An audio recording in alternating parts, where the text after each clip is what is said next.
Paulus, yang nama Ibraninya adalah Saulus, adalah salah satu tokoh paling berpengaruh dalam sejarah kekristenan.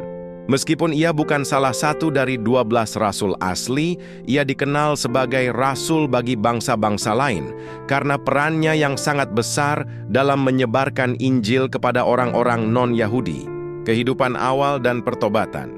Sebelum menjadi pengikut Yesus, Saulus adalah seorang Yahudi Farisi yang taat dan berpendidikan tinggi. Ia lahir di Tarsus dan memiliki kewarganegaraan Romawi.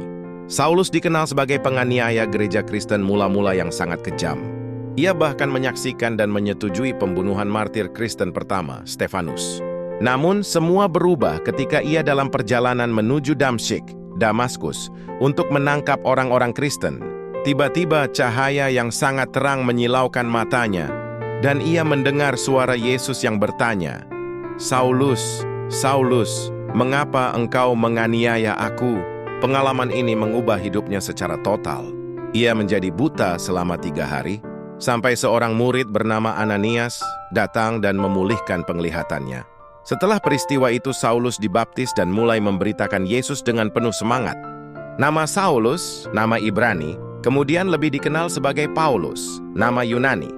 Perjalanan misi Paulus melakukan 3 perjalanan misi besar yang dicatat dalam kitab Kisah Para Rasul.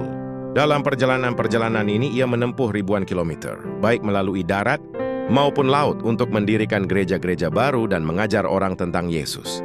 Ia mengunjungi banyak kota penting di Kekaisaran Romawi, termasuk Antiokhia, Korintus, Efesus, dan Roma. Perjalanan misi pertama. Bersama Barnabas, Paulus berlayar ke Siprus dan melayani di beberapa kota di Asia Kecil. Perjalanan misi kedua. Bersama Silas, Paulus melakukan perjalanan yang lebih luas, melayani di kota-kota di Yunani, seperti Filipi, Tesalonika, dan Korintus. Dan di sini ia menghadapi banyak penolakan, tetapi juga berhasil mendirikan beberapa gereja yang kuat. Perjalanan misi ketiga.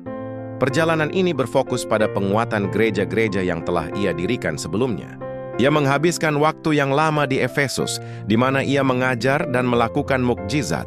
Surat-surat Paulus dikenal sebagai penulis sebagian besar surat-surat dalam Perjanjian Baru.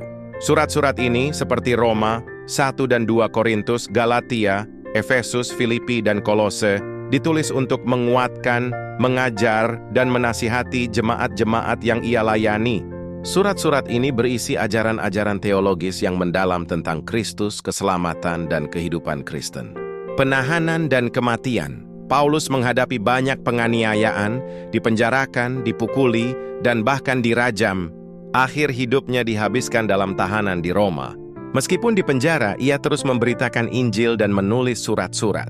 Menurut tradisi Kristen, Paulus akhirnya dihukum mati dengan cara dipenggal di Roma pada masa pemerintahan Kaisar Nero. Kisah Paulus adalah kisah tentang anugerah yang luar biasa, di mana seorang penganiaya yang kejam diubah menjadi rasul yang berani dan setia.